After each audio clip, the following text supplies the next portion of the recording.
মানুষ কিভাবে গরিব হতেই থাকে। নাম্বার এক, নিয়মিত টাকা সঞ্চয় না করলে।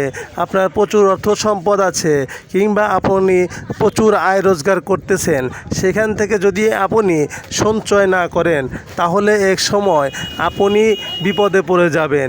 কারণ সব কিছু সবসময় কাজে আসে না। আপনার প্রচুর অর্থ সম্পত্তি আছে, সেটা দেখবেন এক সময় কাজে আসবে না, হুট করে আপনার টাকা লাগবে।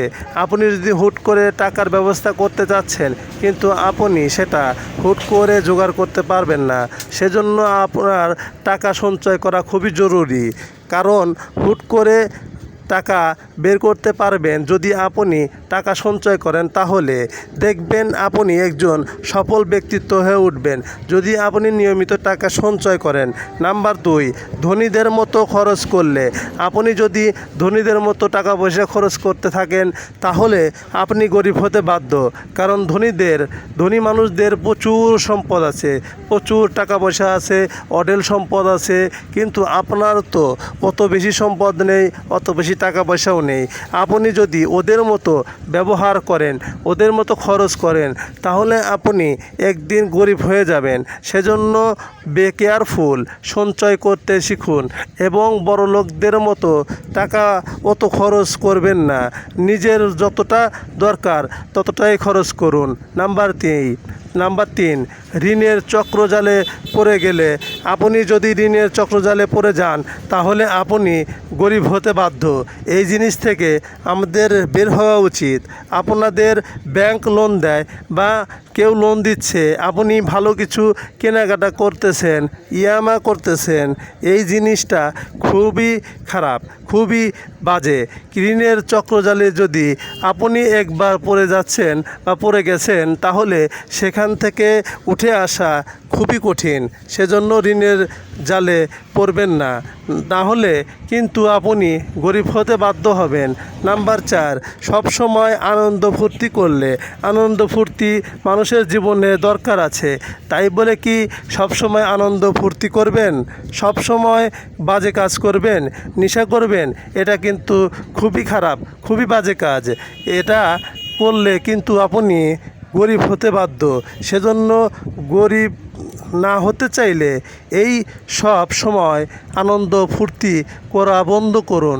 সৃষ্টিকর্তার কাছে শুকরিয়া আদায় করুন, আল্লাহ তাআলা নিশ্চয় আপনাকে ভালো কিছু দিবেন। নাম্বার পাঁচ, বিনিয়োগ না করলে। আপনি যদি কখনো বিনিয়োগ না করেন তাহলে আপনি গরিব হয়ে যেতে পারেন। যদি কখনো ভালো অপরচুনিটি আসে তাহলে অবশ্যই আপনি বিনিয়োগ করুন। বিনিয়োগ করলে আপনি ভালো একটা পজিশনে যেতে পারেন, একটা ভালো অঙ্কের টাকা পেতে পারেন। বিনিয়োগ করা প্রতিটি মানুষের জন্য খুবই দরকার। যদি কোনো ভালো সোর্স পান অবশ্যই বিনিয়োগ করুন। বিনিয়োগ করেন, যদি টাকা পয়সা বেহুদা খরচ করেন তাহলে এক সময় আপনি গরিব হয়ে যেতে পারেন। নাম্বার ছয়, এই পয়েন্ট মোস্ট ইম্পর্ট্যান্ট, উপার্জন বাড়ানো না শিখলে। আপনার এখন একটা স্টেবল ইনকাম আছে, আপনি চিন্তা করছেন এই স্টেবল ইনকামটাই ঠিক আছে। একটা সময় যদি আপনার এই স্টেবল ইনকামটা না থাকে তাহলে আপনি গরিব হয়ে যেতে পারেন। সেজন্য এখন থেকেই ইনকাম বাড়াতে পারেন, সেই চেষ্টা করুন। আমরা সব সময় একটা ইনকাম নিয়েই স্টেবল থাকি, এটা কখনোই করা উচিত না। সাইড আরও কয়েকটা ইনকাম আমাদের থাকা উচিত। সাইড ইনকাম থাকলে আমাদের এই পেরেশানি থাকবে না।